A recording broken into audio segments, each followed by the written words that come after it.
We've been conditioned as people that if someone asks us why we do something, why we think something, just why in general, it is loaded with a negative.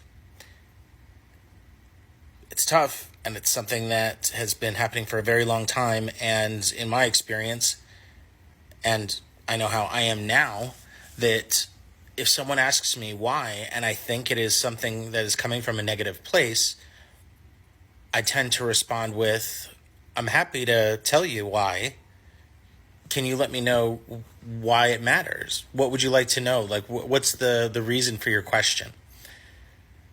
So to preempt that, for people who, and again, I mean, I do this as much as humanly possible with every person that I have a why question for, because I know that when I'm asking why about something, there's something deeper. It's not just a blanket why or a negative why.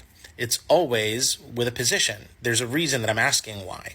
So, if somebody decides to buy a new car and they don't really need it, and this is something that I'm pointing at myself because somebody should have asked me, because I would have had a better conversation around it because I made a wrong choice. I would ask, so you're buying a new car.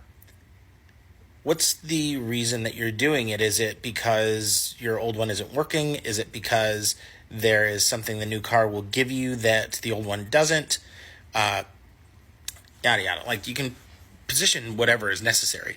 Or if it's something that's emotional, something that's actually more important is providing not even a why, is telling or giving feedback in the moment and having it be something that is more along the lines of, I'm experiencing you as. Not asking them why they're doing something, because you don't know.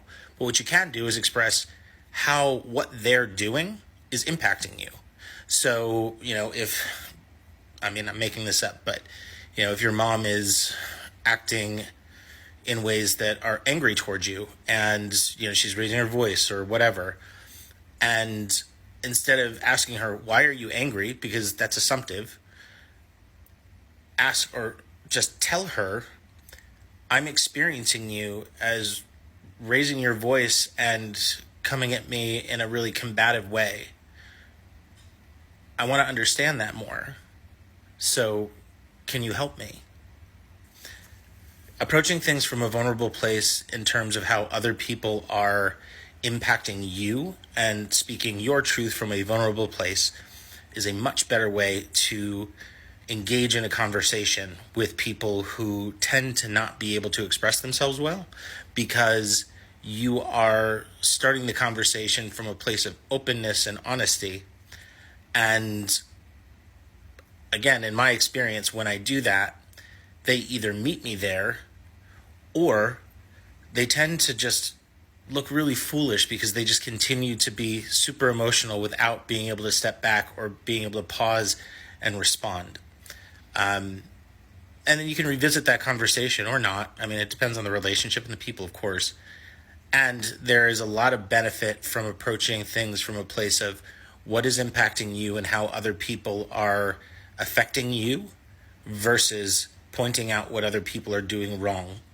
Because again, we don't ever really entirely know why somebody is doing something or what is causing a behavior or how they're speaking to you or just their general vibe or any of it. Only they can express that if they choose to. And you can intuit a lot of it, and it still kind of doesn't matter, because what ultimately is important is how what they're doing is impacting you. And if you are expressing what you are perceiving without judgment, just, I'm experiencing you as, or I perceive you being X, and it's doing Y to me. Those have been better conversations in my experience. So just food for thought, and do with that what you will.